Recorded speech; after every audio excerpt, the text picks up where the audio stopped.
నమస్తే K24 news.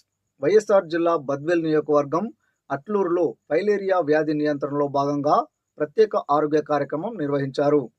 Atluru ప్రాథమిక ఆరోగ్య కేంద్రం వైద్యాధికారి డాక్టర్ కె హమీద్ బేగం ఆధ్వర్యంలో S Venkatapuram Kondapur ST colony ప్రాంతాలలో రాత్రి 7 గంటల నుంచి నైట్ బ్లడ్ స్మియర్ పరీక్షలు చేపట్టారు. 2 గ్రామాల్లో 600 రక్త నమూనాలు సేకరించారు. మండలంలోని మలేరియా, డెంగ్యూ, చికెన్ గున్యా వంటి దోమల ద్వారా వచ్చే వ్యాధులపై గ్రామస్తులకు అవగాహన కల్పించారు. అలాగే పాత ఫైలేరియా బాధితుల ఆరోగ్య పరిస్థితిని పరిశీలించారు.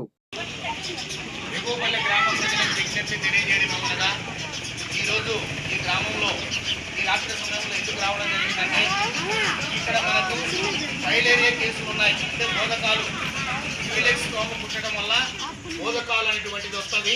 అది ఎడమకాలు కావచ్చు, కుడికాలు కావచ్చు, కుడి చేయి కావచ్చు, ఎడమ చేయి కావచ్చు. ఇటువంటి వ్యాధిగ్రస్తులు మన ఊర్లో ఉన్నారు కాబట్టి ప్రభుత్వం యొక్క ఆదేశాల ప్రకారము ఈ రక్తపోతలు నిర్వహించడం జరుగుతుంది. ఎందుకు తీస్తున్నామంటే ఎవరికైనా అలాంటి వ్యక్తి ఈ గ్రామంలో ఉంటే ఆ క్యూలెక్స్ దోమ ఆమెను కుట్టి పరిపూర్ణమైన ఆరోగ్యవంతులకి ఉంటే వారికి కూడా వల్ల ఫైలేరియా వ్యాధి వస్తుంది. దాని ఏమంటాం మనము ఏనుగు కాలు అంటాం. మన ఊత పదంలో ఏనుగు కాలు అంటాం, దాని బోధకాలు అంటాం. అది రాకుండా ఉండే దానికోసమయ్యి రక్త పరీక్షలు చేసి మీకు మేము తీసుకెళ్ళి మళ్ళీ అక్కడ ఎగ్జామ్ చేస్తే ఆరోగ్యంగా ఉండే వాళ్ళకు ఈ వ్యాధి సోకిందా లేదా అనేటువంటి ఉద్దేశంతోనే ఈ కార్యక్రమం జరుగుతుంది. ఇది స్టేట్ అంతా జరుగుతుంది. ఇది నేషనల్ ప్రోగ్రామ్. మన జిల్లాలోనే కాదు, మన ఆంధ్రప్రదేశ్లో కాదు, స్టేట్ లో జరుగుతుంది. స్టేటే కాదు, అంతర్జాతీయ ప్రోగ్రామ్ జరుగుతుంది. కాబట్టి మీకు చెప్పాలి కాబట్టి మేము ఈ కార్యక్రమం నిర్వహిస్తున్నాం. అయితే ఈ వ్యాధి వచ్చినటువంటి వ్యక్తి షుగరు బీపీ ఉంటే ఆ వ్యాధిగ్రస్తుడు సావడు బతకడు. ఎందుకంటే వాళ్ళేం ఉంటుంది, ఎప్పుడు వ్యాధి నిరోధక శక్తి తగ్గిపోతుంది, కళ్ళు తిరుగుతాయి, కాళ్ళు చేతులు లాగుతుంటాయి, అవుతుంది, ఆకలి అవుతుంది. తర్వాత కుటుంబ సభ్యులతో ప్రేమ, అనురాగం, ఆప్యాయతగా జీవించడం, ఏం మాట్లాడిన కోపము, ఆవేశము, కుటుంబ సభ్యులని తెలీదు, బంధుమిత్రులని తెలీదు, నాయకులని తెలీదు, ఇరుగు వారని తెలీదు, పక్కింటి వారని తెలీదు, గ్రామస్తులని తెలీదు, ఎవరి మీద పైరేస్తారు. అలాగనే వాళ్ళకి ఏంటంటే నిలబడుకోలేరు, 10 నిమిషాలు నిలబడుకోలేరు, కాళ్ళు చేతులు లాగుతున్నాయి, జ్వరం ఇడిసి విడిచి జ్వరం వస్తుంది. కాబట్టి అలాంటి పరిస్థితులు ఏం చేయాలంటే ఖచ్చితంగా బీపీ, షుగర్ అయితే ఏ రకంగా పేషెంట్ టయానికి ఆహారం తీసుకుంటారు, ఈ యొక్క ఫైలేరియా వ్యాధిగ్రస్తులు కూడా టయానికి ఆహారం తినాలి. జ్వరం వచ్చినప్పుడు పారాసిటమాల్ మాత్రమే వేసుకోవాలి, యాంటీబయాటిక్ మాత్రం వేసుకోకూడదు.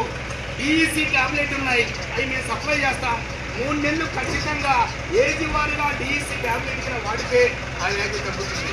అది కాకుండా ఈ ఫైలేరియా కేసుల వ్యాధిగ్రస్తులకు మేము ఒక నొప్పించాం, ఒక తెప్పించాం, ఒక నొప్పించాం, ఒక టవల్ ఇచ్చాం, ఒక ఆయింట్మెంట్ ఇచ్చాం, ఒక సోప్ ఇచ్చాం. ఎందుకిచ్చాము?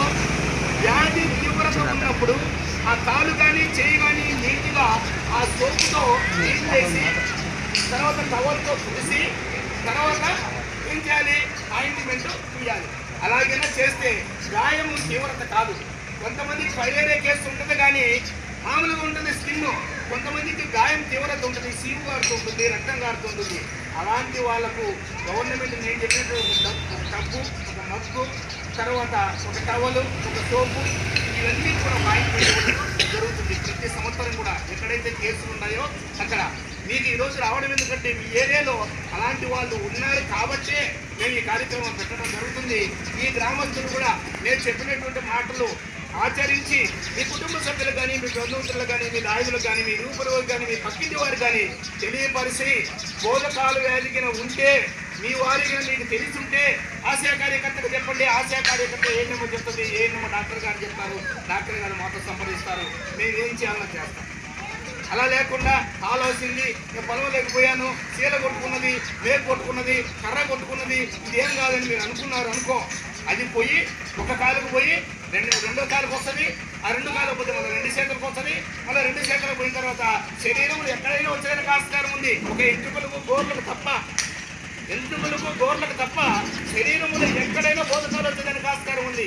కిడ్నీకి రావచ్చు, లివర్కి రావచ్చు, మెదడుకి రావచ్చు, గుండెకాయకి రావచ్చు, ఎక్కడైనా వచ్చేదానికి ఆస్కారం ఉంది.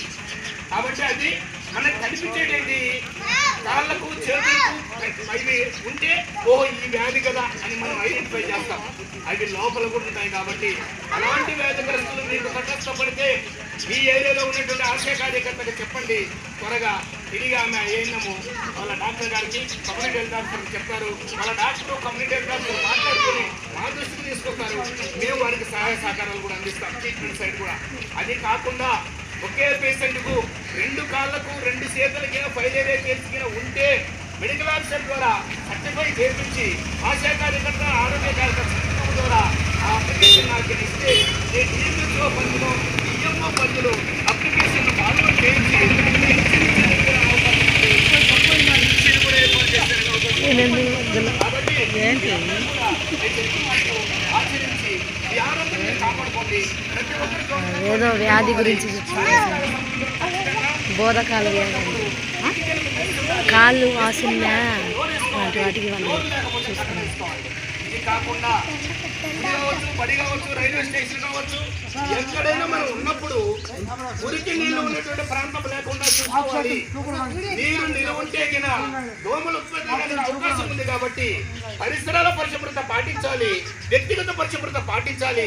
ఏ కుటుంబం అయితే, ఏ వ్యక్తి అయితే పరిసరాల పరిశుభ్రత, వ్యక్తిగత పరిశుభ్రత పాటిస్తాడో ఆ కుటుంబానికి, ఆ వ్యక్తికి దరిదాపుల ఏ వ్యాధులు రావని సభాముఖంగా సౌనయంగా ఎగుపల గ్రామ ప్రజలకు తెలియజేసుకుంటున్నాను. మీరు విన్నటువంటి ఈ 4 మాటలు కూడా మీరు ఇంటికి వెళ్ళిన తర్వాత మీ కుటుంబ సభ్యులకు, మీ బంధువులకు, మీ నాయకులకు, మీ ఇరువురు తెలియపరిచి ఆరోగ్యమే మహాభాగ్యమైన రీతిగా వెళ్ళాలని మరొకసారి తెలియపరచుకుంటూ ఈ అవకాశం ఇచ్చినటువంటి కమ్యూనిటీ హెల్త్ ఆఫీసర్ గారికి, ఏఎన్ఎం గారికి, ఆశయ కార్యకర్తలకు, సూపర్వైజర్ గారికి, గ్రామ ప్రజలకు ప్రత్యేకంగా మనసా శిరసా వచ్చి ధన్యవాదాలు తెలియజేసుకుంటున్నాను.